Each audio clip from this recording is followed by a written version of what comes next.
क्यों? अब जक्कई के घर जब यीशु मसीह गया था, यीशु मसीह ने ये थोड़ी बोला था कि तू पैसा कंगालों को दे दे, लेकिन वो खुश होकर उसने दिया। वो समझ गया कि मुझे परमेश्वर की जरूरत है। लेकिन ये व्यक्ति बिल्कुल धर्मी व्यक्ति है, माता पिता की आज्ञा का पालन करता है, कभी झूठ नहीं बोलता है, लेकिन फिर भी यीशु मसीह जानता था कि इसका मन कहाँ पर है? पैसों पे है, धन पे था ना इसका मन। इसलिए यीशु मसीह ने क्या बोला? एक बात की तेरे में क्या है? कमी है। वो क्या कमी? बोलो। अपना सब कुछ बेचकर कंगालों को बांट दे। कर सकते? बहुत कठिन। वो बाइबल कहती बहुत बड़ा धनवान था ये। और क्या हुआ आगे? और तुझे स्वर्ग में धन मिलेगा। और मेरे पीछे हो ले तू। क्या? और आकर मेरे पीछे हो ले। जवान ने क्या किया? यह सुनकर बहुत उदास हो गया, क्योंकि वह बड़ा धनी था। बाइबल में एक ही आदमी ऐसा है, दुखी आए, मतलब आनंदित होके आया था और उदास होके वापस गया। सब लोग दुखी आए थे, आनंदित होके वापस गए, लेकिन ये एक व्यक्ति है, इसका मन धन पे था। हालेलुया। एक दो आयत बहुत सुंदर है, आगे पढ़ के मैं अंत कर रहा हूँ। यीशु ने उसे देखकर कहा, बहुत इम्पोर्टेंट है। हालेलुया। कर मसीह पर भरोसा, वो तुझे जानता है। कर मसीह पर भरोसा, वो तुझे जानता है। हालेलुया। क्या बोला यीशु मसीह? धनवानों का धनवान उदास होके चला गया, जबकि आधा डाल दिया उसने, लेकिन ये वापस चला गया। और यीशु मसीह ने एक बात बोली, बहुत मुझे भी लगी, सुबह पढ़ा था, इसलिए मैं आपके सामने पढ़ना चाहूंगा। यीशु ने उसे देखकर कहा, धनवानों का परमेश्वर के राज्य में प्रवेश करना कितना कठिन है।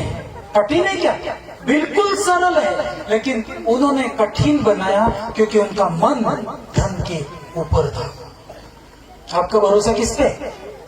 कितने लोग कहते पैसा मिल जाए तो सब हो जाएगा? कहते कि नहीं कहते? पैसा सब कुछ नहीं है, सब कुछ कौन है? परमेश्वर है। बोलो, सब कुछ परमेश्वर है। परमेश्वर सब कुछ कर सकता है। हालेलुया। हाँ, आगे चलिए। परमेश्वर के राज्य में धनवान के प्रवेश करने से ऊंट का सुई के नाके में से निकल जाना सहज है। सरल है। इसको मैं थोड़ा सा अपने शब्द में समझाऊं। कितने लोग समझ गए इस आयत को? आधे लोग, बहुत सारे लोग नहीं समझे। सुई का नाका देखा? सुई देखी क्या? अपनी सिलाई नहीं करते क्या? उसका नाका जिसमें धागा डालते हैं बहुत छोटा होता है, आधों को तो दिखेगा भी नहीं है ना, की जरूरत पड़ेगी, है ना। छोटी जो सुई होती है ना, उसका धागा आप नहीं डाल सकते। यीशु मसीह ने कहा, ऊंट देखा? ऊंट कितनों ने नहीं देखा? एक लाना पड़ेगा। बाइबल यीशु मसीह ने कहा, सुई के नाके में ऊंट निकल सकता है, पर एक धनवान स्वर्ग में नहीं जा सकता है। आप सोचो, सुई के नाके में धागा डालना मुश्किल है, ऊंट डाल सकते हो? यीशु मसीह ने कहा ऊंट जा सकता है, पर ये जिसका भरोसा धन पे है वो स्वर्ग में नहीं जा सकता है। हालेलुया। मैं आपको एक बात बताऊं, यीशु जो बोलते थे ना, वो प्रैक्टिकल था, वो टल नहीं सकता था। हालेलुया। फिर आगे, इस पर सुनने वालों ने कहा, तो फिर किसका उद्धार हो सकता है? सुनने वाले बोले, यार सुई के नाके में उठ जा सकता है, लेकिन धनवान स्वर्ग में नहीं जा सकता है, तो फिर सब गरीब रहे क्या? नहीं, परमेश्वर की योजना है, तुम सबको उधार दो, लेकिन तुमको किसी से लेने की जरूरत ना पड़े। ये प्रभु, आज मैं धनवानों की बुक्स पढ़ता हूँ, दुनिया में सबसे ज्यादा अमीर लोग हैं ना, बाइबल को पढ़ने वाले हैं, परमेश्वर की आराधना करने वाले हैं, 10वां हिस्सा देने वाले हैं, प्रभु के लिए जीने वाले हैं, उनके पास सबसे ज्यादा धन है। मैं तो ये प्रार्थना करता हूँ, प्रभु मुझे भी तू धन देना। मैं ये आपको नहीं बोलता हूँ, ये नहीं कहता हूँ कि प्रभु कंगाली रहना है, प्रभु नहीं, मैं कहता हूँ प्रभु इतना पैसा देना, इतना पैसा देना कि पूरी दुनिया में तेरी सेवा कर सके। सही है कि नहीं? पैसा मेरा अभी विजन है भारत के हर राज्य में एक सेंटर खड़ा करना। प्रार्थना करोगे? पैसा भी देना पड़ेगा, ठीक है, क्योंकि आपको धन निकालना होगा। मेरा विजन है और हम लोग उस विजन पे काम कर रहे हैं। अभी इस साल में मैं प्रार्थना कर रहा था, उस साल में भी मैंने प्रार्थना की, प्रभु ने ऐसा बोला कि बहुत सारे लोग हैं जिनके पास घर नहीं है, तू कॉलोनी काट के दे सकता है। मैंने कहा प्रभु मैं तो कंगाल हूँ, मेरे पास पैसा नहीं है, लेकिन प्रभु ने कहा मैं तुझे धन दे सकता हूँ। और मैं जानता हूँ प्रभु धन देगा ना तो मैं उसको कभी परमेश्वर नहीं बनाऊंगा। मेरा बैंक आप चेक कर सकते हो, हमेशा जीरो रहता है, लेकिन विश्वास से चलता हूँ। पैसों को जितना आता है ना उतना उसी दिन यूज करता हूँ, तो कभी भी पैसा मेरा मालिक न बनने पाए। हालेलुया। ऐसा हो सकता है? क्रिश्चियन कॉलोनी काट सकते हैं पूरे? अरे यार स्टेज से बोल रहा हूँ, हाँ विश्वास करो, बोलो मेरे साथ, यस हो सकता है।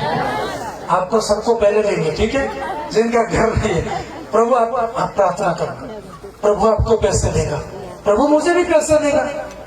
यदि संसार के लोगों को प्रभु पैसे दे सकता है तो आपको नहीं देगा क्या?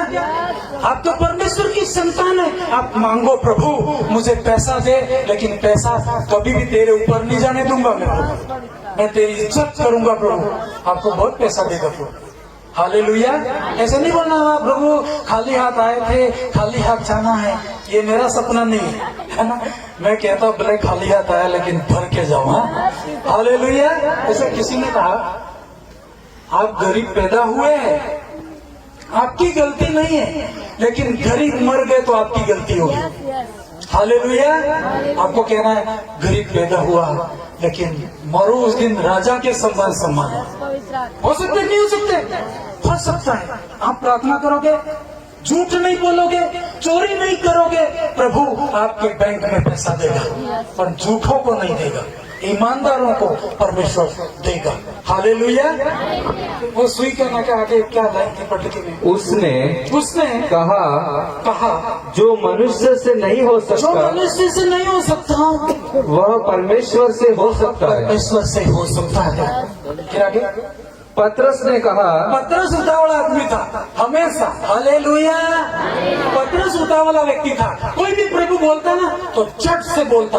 पतरस खड़ा होके बोला प्रभु धनवान स्वर्ग में नहीं जाते हैं, ऐसा होगा, वो सुई के नाके में ऊँट निकल सकता है, धनवान नहीं जा सकते हैं, बहुत कठिन बात है। मैं तो तेरे पीछे सब छोड़ छाड़ के निकल गया, मेरे को क्या मिलेगा? हाँ ऐसा प्रश्न उठा। पढ़िए, वापस पढ़िए। पतरस ने कहा देख हम तो घर बार छोड़कर तेरे पीछे हो गए हैं। हमको क्या मिलेगा? ये बात आई ना। मैं आपको बता सकता हूँ, यीशु मसीह ने कहा 100 गुना मिलेगा तुझे। यीशु मसीह के लिए दिया है तो 100 गुना वापस आप दोगे ना। कोई भी आप करते हो परमेश्वर 100 गुना आपको वापस देगा। लेकिन धन नहीं, परमेश्वर की सेवा करोगे। प्रभु चाहिए तो आपको धन भी प्रभु देगा, लेकिन धन चाहिए तो आपको प्रभु भी नहीं मिलेगा और धन भी जाएगा। आइए हम सब खड़े हो जाएं और हम प्रार्थना करें।